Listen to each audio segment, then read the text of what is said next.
on for him. He's a successful touring comedian. He landed a role in Neighbors with Seth Rogen and Zac Efron, but just don't invite him to your next intervention, okay? So My family's not speaking. They're mad because I played devil's advocate at my brother's intervention.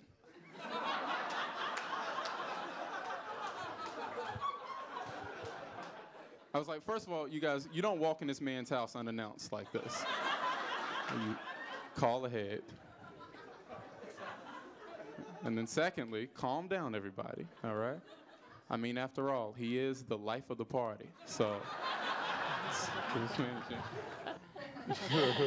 So what was that bit about? We lost the first half of it. Was me being the devil's advocate at my brother's intervention. Yeah, I never watched it. It's like that was my first time watching. Yeah, I can't watch myself. So is a lot of your material, do you pull a lot of your material from your family?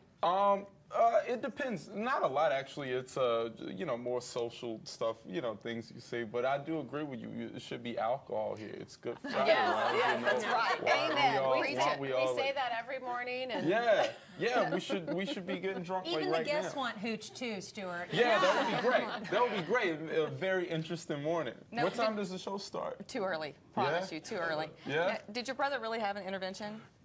He really had a problem. And the reason I'm asking is because my brother had we had an intervention in our family one time, and it's kind of the thing we don't like to talk much about because it was a sad time. But I like the fact that you can put a funny twist on it because at the end of the day, we got to laugh. There's a very thin line between depressing and extremely hilarious. And you just like to just toe that line right Yeah, there. exactly. Yeah. Walk that line. Walk the line. Walk that line. Yeah, that's my favorite Tell thing. us your story, because you're from Winston-Salem, North Carolina, From found Winston- your way out to LA where you wrote for a show on Adult Swim, and now you're starring in this movie. Tell us your whole story here.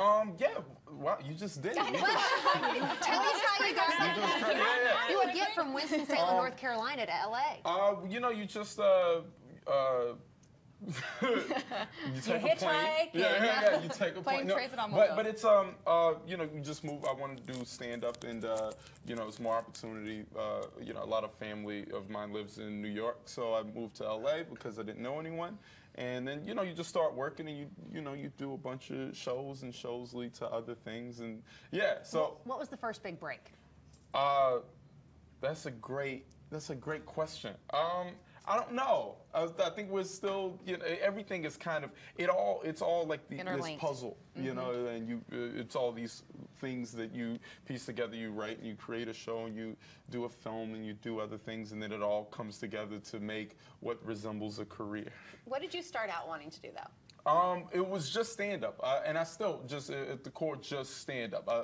I like stand-up because it's control. You know, it's you're your own director and producer, and you're the That's star. an interesting of it, way to put it. Yeah, really. and you're in control. You're responsible for the success and the failure of it. So it's way more fun to me to have that much control. Wait, but then what happens like when you're doing a show and the audience isn't responding the way you want them to? Because you don't have any control over that, so you just got to go with the flow. I mean, you have to try and create, you know, a response, you know, or otherwise, then, you know, then you have to fire you and then rehire you. But you can't do that in the middle of a show. Exactly. So what do you do when you've got a lame audience? Because we've all been there. Sometimes they're lame. They're just, they haven't had enough food. I like to believe, I guess, trying to be the optimist that there's no such thing as lame audience, right? I feel like you know, it's just human beings, right? So the performance is just connecting with people who are there. So it's just, yeah, it's fun. It's really fun.